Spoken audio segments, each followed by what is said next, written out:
O segundo livro dos Reis, capítulo 3.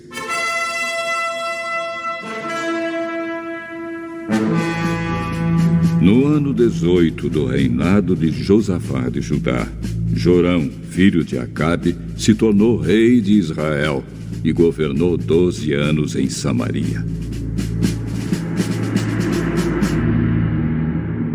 Ele pecou contra Deus, o Senhor. Porém, não foi como seu pai ou a sua mãe Jezabel. Jorão derrubou a coluna do deus Baal que o seu pai havia mandado levantar. No entanto, como o rei Jeroboão, filho de Nebate, havia feito antes dele, Jorão levou o povo de Israel a cometer os mesmos pecados, sem parar.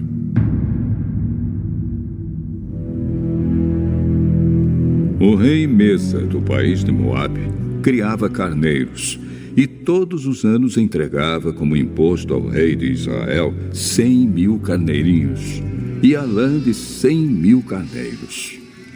Porém, quando o rei Acabe morreu, Mesa se revoltou contra Israel. Por isso o rei Jorão saiu imediatamente de Samaria e reuniu todo o seu exército.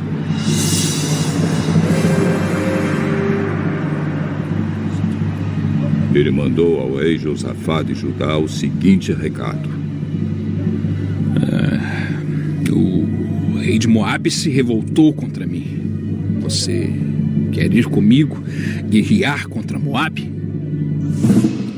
Eu irei.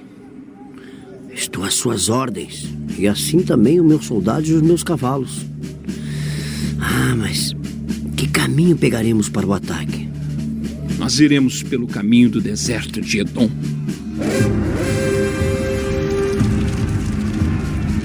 E assim o rei Jorão, o rei de Edom e o rei de Judá partiram e marcharam 7 dias.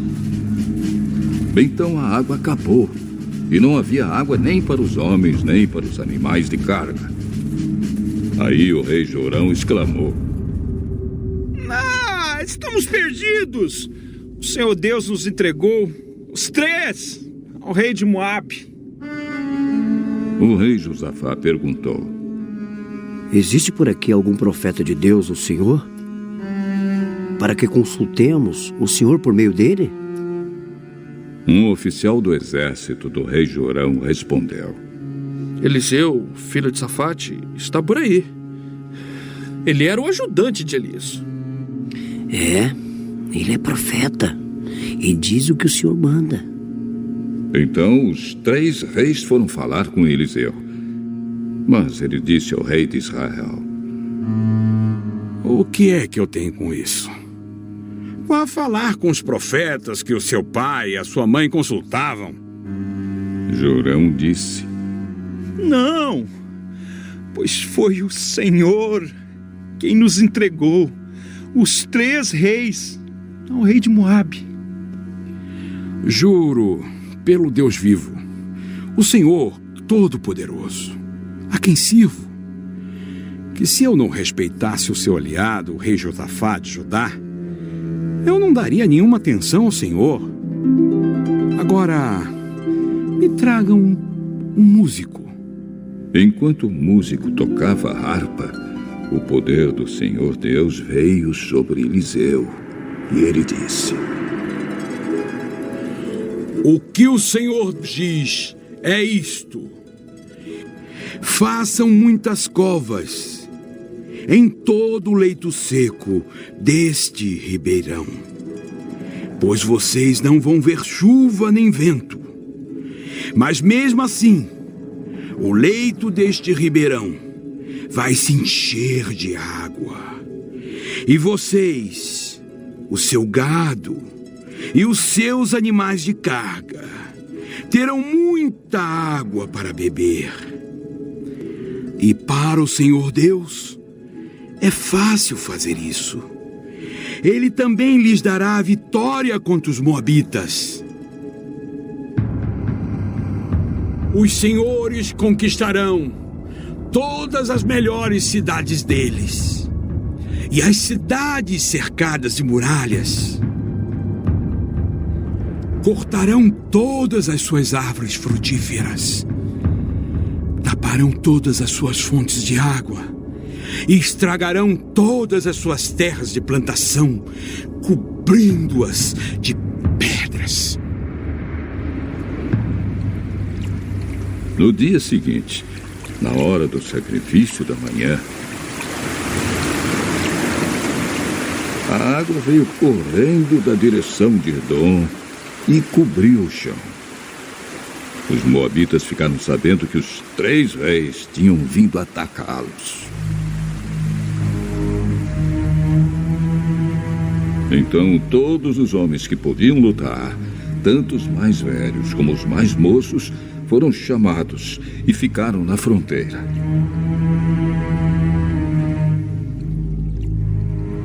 Quando eles se levantaram na manhã seguinte, o sol estava brilhando na água, fazendo com que ela parecesse vermelha como sangue. Então gritaram: Aquilo é sangue! Com certeza os 3 reis lutaram entre si e mataram uns aos outros. Vamos pegar tudo que eles deixaram no acampamento. Porém, quando os moabitas chegaram ao acampamento, os israelitas os atacaram e os fizeram fugir. Os israelitas perseguiram os moabitas, matando-os e destruindo as suas cidades. Conforme iam passando por um terreno de plantação, cada israelita jogava uma pedra nele. Até que finalmente todos os campos estavam cobertos de pedras. Eles também taparam as fontes e cortaram as árvores frutíferas. No fim, somente a capital, a cidade de Quireres, ficou faltando. Mas os atiradores de funda a cercaram e atacaram. O rei de Moabe percebeu que estava perdendo a batalha. Então, com 700 soldados armados com espadas, tentou forçar passagem através das linhas inimigas, a fim de fugir para perto do rei da Síria. Porém, não conseguiu. Então pegou seu filho mais velho, que iria ficar no lugar dele como rei, e o ofereceu em sacrifício ao deus de Moabe, nas muralhas da cidade. Os israelitas ficaram apavorados e por isso saíram dali e voltaram para o seu país. O segundo livro dos Reis, capítulo 4.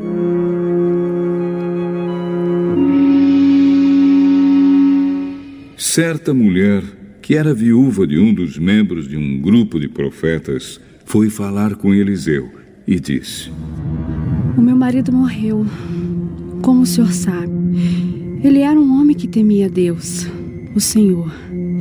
Mas agora, um homem a quem ele devia dinheiro veio para levar os meus 2 filhos, a fim de serem escravos, como pagamento da dívida.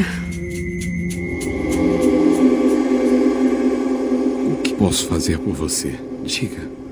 O que é que você tem em casa? Não tenho nada, a não ser um jarro pequeno de azeite. Vá pedir que os seus vizinhos lhe emprestem muitas vasilhas vazias.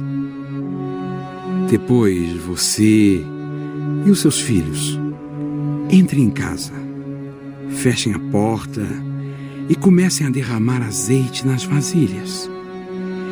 E vão pondo de lado as que forem ficando cheias. Então a mulher foi para casa com os filhos. Fechou a porta, pegou o pequeno jarro de azeite e começou a derramar o azeite nas vasilhas, conforme os seus filhos iam trazendo. Quando todas as vasilhas estavam cheias, ela perguntou se havia mais alguma. Essa foi a última, respondeu um dos filhos. Então o azeite parou de correr. Ela foi e contou ao profeta Eliseu. Aí ele disse: Venda o azeite e pague todas as suas dívidas. Ainda vai sobrar dinheiro para você e os seus filhos irem vivendo. Um dia Eliseu foi até a cidade de Sunem, onde morava uma mulher rica. Ela o convidou para uma refeição e, daí em diante, sempre que ia a Sunem, Eliseu tomava as suas refeições na casa dela. Ela disse ao seu marido: Tenho a certeza de que esse homem que vem sempre aqui é um santo homem de Deus. Vamos construir um quarto pequeno na parte de cima da casa e vamos pôr ali uma cama, uma mesa, uma cadeira e uma lamparina. E assim, quando ele vier nos visitar, poderá ficar lá.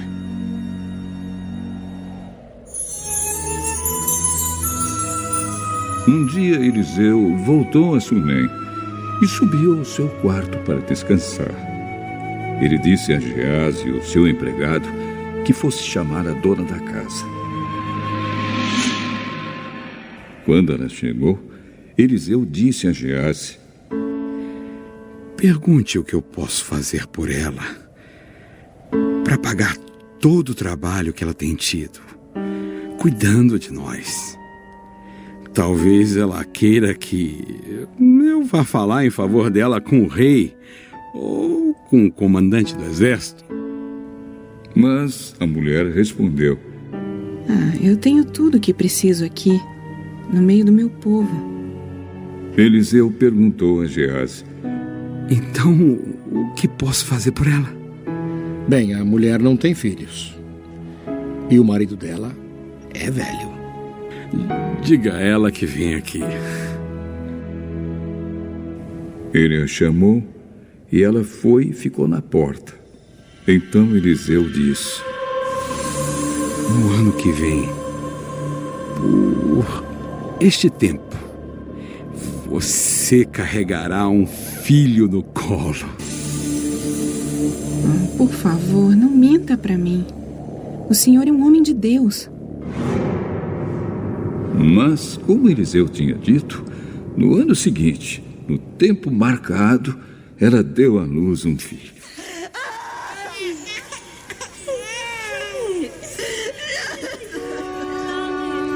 Alguns anos depois, no tempo da colheita, o menino saiu para se encontrar com o pai, que estava no campo com os trabalhadores que faziam a colheita. De repente, ele começou a gritar para o pai: Ai, que dor de cabeça! Então o pai disse a um dos empregados: Leve o menino para a mãe. O empregado carregou o menino até o lugar onde a mãe estava. Ela ficou com ele no colo até o meio-dia. E então ele morreu. Aí ela o carregou para o quarto de Eliseu e o pôs na cama. Depois saiu e fechou a porta. Então chamou o marido e disse: Mande um empregado trazer uma jumenta. Eu preciso ir falar com o profeta Eliseu. Volto o mais depressa que puder. Por que você vai falar com ele hoje? Hoje não é sábado nem dia de festa da lua nova. Não faz mal. Aí mandou que pusessem os arreios na jumenta e ordenou ao empregado: Faça o animal andar o mais depressa que puder. E só pare quando eu mandar. E assim ela saiu e foi para o Monte Carmelo, onde Eliseu estava. Quando ela ainda estava um pouco longe, Eliseu a viu chegando e disse ao seu empregado Geazi: Veja, a mulher de Sunem vem vindo aí. Corra até lá e pergunte se tudo está bem com ela, com o marido e com o filho. A mulher disse a Geazi que estava tudo bem. Porém, Quando chegou ao lugar onde Eliseu estava, ela se ajoelhou diante dele e abraçou seus pés. Geazi ia tirá-la dali, mas Eliseu disse: Não faça isso. Você não está vendo que ela está muito aflita? E o Senhor Deus não me disse nada sobre isso. Então a mulher disse a Eliseu: Senhor, por acaso eu lhe pedi um filho? Não lhe pedi que não me enganasse. Eliseu virou-se para Geazi e disse: Apronte-se, pegue o meu bastão e vá. Não pare para cumprimentar ninguém que você encontrar.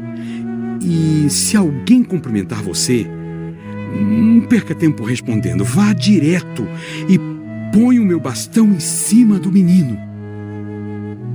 Mas a mulher disse a Eliseu: Juro pelo Senhor Deus, e juro pelo Senhor mesmo, que eu não o deixarei aqui. Aí Eliseu se levantou e foi com ela.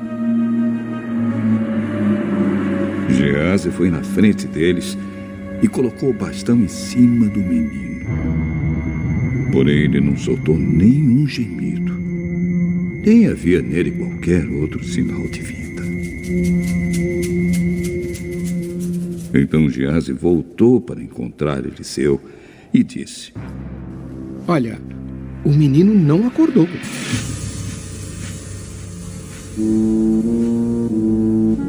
Quando Eliseu chegou, entrou sozinho no quarto e viu um menino morto na cama.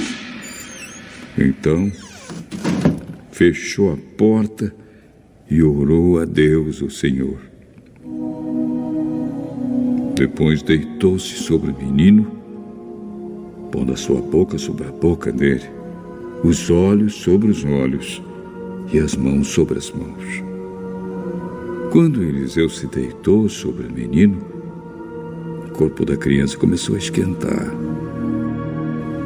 Eliseu levantou-se e andou de um lado para o outro do quarto. Depois voltou e deitou-se de novo sobre o menino. Aí o menino espirrou 7 vezes e abriu os olhos. Então Eliseu chamou Geazi e mandou que ele chamasse a mãe. Quando a mulher entrou, Eliseu disse: Pegue seu filho. Ela caiu aos pés de Eliseu e encostou o rosto no chão. Depois pegou o filho e saiu. Certa vez, quando havia falta de alimentos naquela terra, Eliseu voltou a Gilgal. Enquanto estava ensinando um grupo de profetas, ele mandou que o seu empregado pusesse uma panela grande no fogo e fizesse um cozido para eles. Então um dos profetas saiu para o campo a fim de apanhar ervas. Ele achou uma trepadeira que dava umas frutas amargas e apanhou todas as que pôde carregar na sua capa. Então voltou, cortou as frutas em pedaços e jogou dentro da panela, não sabendo o que eram. O cozido foi servido aos homens, mas assim que eles o provaram, começaram a gritar para Eliseu: O cozido está envenenado! E não queriam comer. Então Eliseu pediu um pouco de farinha, jogou dentro da panela e disse: Sirvam mais um pouco de cozido para todos. E o cozido que estava na panela já podia ser comido sem perigo.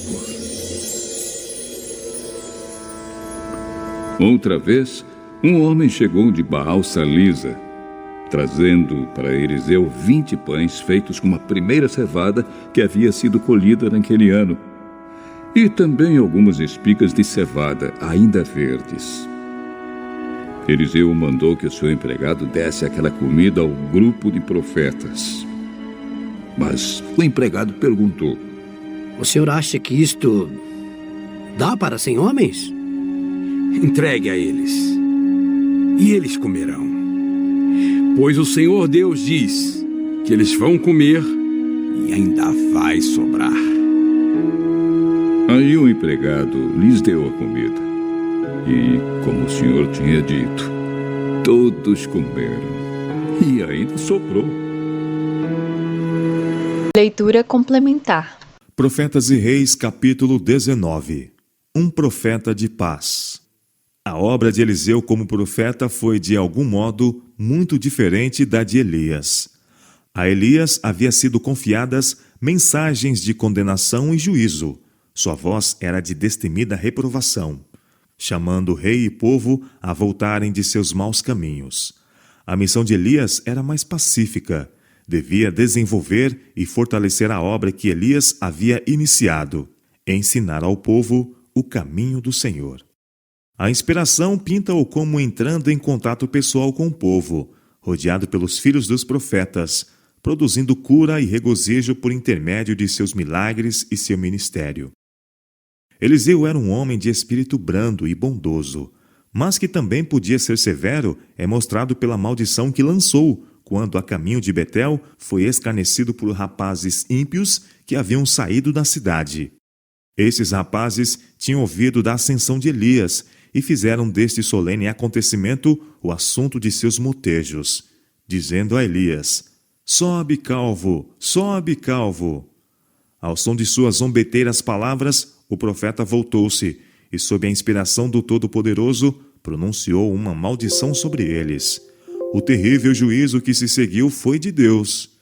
Então 2 ursas saíram do bosque e despedaçaram 42 daqueles pequenos. 2 Reis, capítulo 2, versos 23 e 24. Tivesse Eliseu permitido que o motejo passasse despercebido, e teria continuado a ser ridicularizado e descomposto pela turba, e sua missão para instruir e salvar em um tempo de grave perigo nacional poderia ter sido derrotada. Esse único exemplo de terrível severidade foi suficiente para exigir respeito pelo resto de sua vida. Durante 50 anos, ele entrou e saiu pelas portas de Betel, e andou de um para outro lado em sua terra, de cidade em cidade, passando pelo meio de multidões indolentes, rudes e dissolutas de jovens. Mas nenhum o injuriou ou fez caso omisso de suas qualificações como profeta do Altíssimo.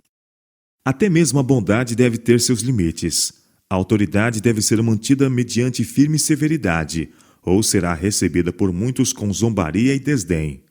A assim chamada tolerância, lisonja e indulgência, usadas para com a juventude por pais irresponsáveis, é um dos piores males que lhes pode sobrevir. Em toda a família, firmeza, decisão, exigências positivas são essenciais. A reverência que faltava aos jovens que zombaram de Eliseu é uma graça que deve ser cuidadosamente acariciada. Cada criança deve ser ensinada a mostrar verdadeira reverência para com Deus. Jamais deve o seu nome ser pronunciado leviana ou irrefletidamente. Anjos, ao pronunciarem aquele nome, velam o rosto. Com que reverência não devemos nós, que somos caídos e pecadores, tomá-lo em nossos lábios? Deve-se mostrar reverência pelos representantes de Deus, os ministros, os professores e os pais que são chamados a falar e agir em seu lugar. No respeito que a eles se mostre, Deus é honrado. A cortesia também é uma das graças do Espírito e deve ser cultivada por todos. Ela tem poder para abrandar as naturezas que sem ela se desenvolveriam desgraciosas e rudes. Os que professam ser seguidores de Cristo e são ao mesmo tempo ríspidos, desamáveis e descorteses, não têm aprendido de Jesus. Sua sinceridade pode não ser passível de dúvida, sua retidão pode ser indiscutível, mas sinceridade e retidão não se harmonizam com falta de bondade e de cortesia. O espírito de bondade que habilitou Elias a exercer uma poderosa influência sobre a vida de muitos em Israel é revelado na história de sua fraternal relação com a família de Sunem. Em seu jornadear para um e outro lado através do reino, sucedeu também que um dia, indo Eliseu a Sunem, havia ali uma mulher rica, a qual o reteve a comer pão. E sucedeu que todas as vezes que passava, ali se dirigia a comer pão. A senhora da casa percebeu que Elias era um santo homem de Deus e disse a seu marido: façamos-lhe, pois, um pequeno quarto junto ao muro, e ali ponhamos uma cama e uma mesa, e uma cadeira e um candeeiro. E há de ser que, vindo ele a nós, para ali se retirará. Para este retiro, Eliseu muitas vezes se dirigiu, agradecido por sua quietude e paz. E Deus não se esqueceu da bondade da mulher. Aquele tinha sido um lar sem filhos, e agora o Senhor recompensou-lhe a hospitalidade, dando-lhe um filho. Passaram-se os anos. A criança alcançou idade suficiente para sair aos campos com os segadores. Um dia ela foi vitimada pelo calor e disse a seu pai: ai, a minha cabeça! Ai, a minha cabeça! O pai mandou que o moço levasse a criança à sua mãe. E ele o tomou e o levou à sua mãe, e esteve sobre os seus joelhos até ao meio-dia, e morreu. E subiu ela e o deitou sobre a cama do homem de Deus, e fechou sobre ele a porta, e saiu. Em sua aflição, a sunamita se dispôs a ir em busca do auxílio de Eliseu. O profeta estava então no Monte Carmelo, e a mulher, acompanhada por um servo, partiu imediatamente. E sucedeu que, vendo ao homem de Deus de longe, disse a Geazi, seu moço: eis aí a sunamita. Agora, pois, corre-lhe ao encontro e dize-lhe: vai bem contigo? Vai bem com teu marido? Vai bem com teu filho? O servo fez como lhe for ordenado, mas não havia ela ainda alcançado Eliseu, e a mãe, amargurada, revelou a causa de sua tristeza. Ouvindo de sua perda, Eliseu ordenou a Geazi: cinge os teus lombos e toma o meu bordão na tua mão e vai. Se encontrares alguém, não saúdes, e se alguém te saudar, não lhe respondas, e põe o meu bordão sobre o rosto do menino. Mas a mãe não se satisfez enquanto Eliseu em pessoa não foi com ela. Vive o Senhor e vive a tua alma, que não te hei de deixar, declarou ela. Então ele se levantou e a seguiu. E Geazi passou adiante deles, e pôs o bordão sobre o rosto do menino. Porém não havia nele voz nem sentido. E voltou a encontrar-se com ele. Ele trouxe aviso dizendo: não despertou o menino. Quando eles alcançaram a casa, Eliseu entrou no aposento onde a criança jazia morta, e fechou a porta sobre eles ambos, e orou ao Senhor. E subiu e deitou-se sobre o menino, e pondo a sua boca sobre a boca dele, e os seus olhos sobre os olhos dele, e as suas mãos sobre as mãos dele, se estendeu sobre ele, e a carne do menino aqueceu. Depois voltou e passeou naquela casa de uma parte para outra, e tornou a subir, e se estendeu sobre ele. Então o menino espirrou 7 vezes, e o menino abriu os olhos. Chamando Geazi, Eliseu lhe ordenou que chamasse a mãe do menino, e veio a ele, e disse: toma o teu filho. E veio ela, e se prostrou a seus pés, e se inclinou à terra, e tomou seu filho, e saiu. Assim foi recompensada a fé desta mulher. Cristo, o grande doador da vida, restaurou-lhe o filho. De igual maneira, os seus fiéis serão recompensados quando, em sua vida, a morte perder o seu aguilhão e a sepultura for roubada a vitória que tem pretendido. Então ele restaurará os seus servos aos filhos que a morte lhes tomou. Assim diz o Senhor: uma voz se ouvirá em Ramá, lamentação, choro amargo. Raquel chorará seus filhos, sem admitir consolação por eles, porque já não existem. Assim diz o Senhor: reprime a tua voz de choro e as lágrimas dos teus olhos, porque há galardão para o teu trabalho, diz o Senhor, pois eles voltarão da terra do inimigo, e há esperança no derradeiro fim para os teus descendentes, diz o Senhor, porque teus filhos voltarão para os seus termos. Jeremias capítulo 31, versos 15 a 17. Jesus conforta nossa tristeza pelos mortos com uma mensagem de infinita esperança. Eu os remirei da violência do inferno e os resgatarei da morte. Onde está, ó morte, as tuas pragas? Onde está, ó inferno, a tua perdição? Oséias capítulo 13, verso 14. Eu sou o que vivo e fui morto, mas eis aqui, estou vivo para todo sempre, e tenho as chaves da morte e do inferno. Apocalipse capítulo 1, verso 17 e 18. Porque o mesmo Senhor descerá do céu com alarido, e com voz de arcanjo, e com a trombeta de Deus, e os que morreram em Cristo ressuscitarão primeiro. Depois, nós, os que ficarmos vivos, seremos arrebatados juntamente com eles nas nuvens, a encontrar o Senhor nos ares. E assim estaremos para sempre com o Senhor. 1 Tessalonicenses capítulo 4, versos 16 e 17. Como o Salvador da humanidade, de quem foi um tipo, Eliseu, em seu ministério entre os homens, combinou o trabalho de curar com o de ensinar. Fielmente, incansavelmente, através de seu longo e eficaz labor, Eliseu esforçou-se por nutrir e fazer avançar a importante obra educacional conduzida pelas escolas dos profetas. Na providência de Deus, suas palavras de instrução aos fervorosos grupos de jovens reunidos eram confirmadas por profundas manifestações do Espírito Santo e, às vezes, por outras inconfundíveis evidências de sua autoridade como servo de Jeová. Foi por ocasião de uma dessas visitas à escola estabelecida em Gilgal que ele sarou a panela envenenada. Havia fome naquela terra, e os filhos dos profetas estavam assentados na sua presença. E disse ao seu moço: põe a panela grande ao lume, e faz um caldo de ervas para os filhos dos profetas. Então um saiu ao campo, e apanhou ervas, e achou uma para a brava, e colheu dela a sua capa cheia de coloquintidas, e veio, e as cortou na panela do caldo, porque as não conheciam.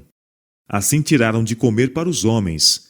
E sucedeu que, comendo eles daquele caldo, clamaram e disseram: Homem de Deus, a morte na panela. Não puderam comer. Porém ele disse: Trazei, pois, farinha. E deitou-a na panela e disse: Tirai de comer para o povo. Então não havia mal nenhum na panela. Em Gilgal, ainda enquanto perdurava a penúria na terra, Eliseu alimentou 100 homens com um presente a ele levado por um homem de Baal Salisa, presente que constava de pães das primícias, 20 pães de cevada e espigas verdes na sua palha. Havia com ele os que estavam em cruel necessidade de alimento. Quando chegou essa oferta, ele disse ao seu servo: Dá ao povo, para que coma. Porém seu servo disse: Como hei de eu pôr isto diante de 100 homens? E disse ele: Dá ao povo para que coma, porque assim diz o Senhor: comer-se-á e sobejará. Então lhes pôs diante, e comeram, e deixaram sobejos, conforme a palavra do Senhor. Que condescendência da parte de Cristo, operar através de seu mensageiro esse milagre a fim de saciar a fome. Uma e outra vez a partir de então, embora nem sempre de maneira tão marcante e notável, tem o Senhor Jesus operado para suprir a necessidade humana. Se tivéssemos mais claro discernimento espiritual, reconheceríamos mais prontamente do que o temos feito o trato compassivo de Deus com os filhos dos homens. É a graça de Deus sobre a pequena porção que a torna toda suficiente. A mão de Deus pode multiplicá-la ao cêntuplo. De seus recursos, ele pode estender uma mesa no deserto. Pelo toque de sua mão, ele pode fazer avultar a minguada provisão, tornando-a suficiente para todos. Foi seu poder que multiplicou os pães e as espigas nas mãos dos filhos dos profetas. Nos dias do ministério terrestre de Cristo, quando ele realizou um milagre semelhante na alimentação de multidões, a mesma incredulidade foi manifestada como a dos que estavam associados aos profetas do passado. Como hei de pôr isto diante de 100 homens? Disse o servo de Eliseu. E quando Jesus ordenou aos seus discípulos que dessem de comer à multidão, eles objetaram: Não temos senão 5 pães e 2 peixes, salvo se nós próprios formos comprar comida para todo este povo. São Lucas capítulo 9, verso 13. A lição é para os filhos de Deus em todas as eras. Quando o Senhor dá um trabalho para ser feito, não se detenham os homens a inquirir da plausibilidade da ordem ou provável resultado de seus esforços antes de obedecer. O suprimento em suas mãos pode parecer muito aquém das necessidades a serem supridas, mas nas mãos do Senhor ele se provará mais que suficiente. O servo lhes pôs diante e comeram, e deixaram sobejos, conforme a palavra do Senhor. Mais elevado o senso das relações de Deus para com aqueles a quem ele comprou com a dádiva de seu Filho, maior fé no progresso de sua causa na terra, eis a grande necessidade da Igreja hoje. Que ninguém gaste tempo em deplorar a escassez de seus recursos visíveis. As aparências podem não ser prometedoras, mas energia e confiança em Deus desenvolverão recursos. Ele multiplicará por sua bênção a dádiva que lhe é levada com gratidão e oração, como multiplicou o alimento dado aos filhos dos profetas e à multidão cansada.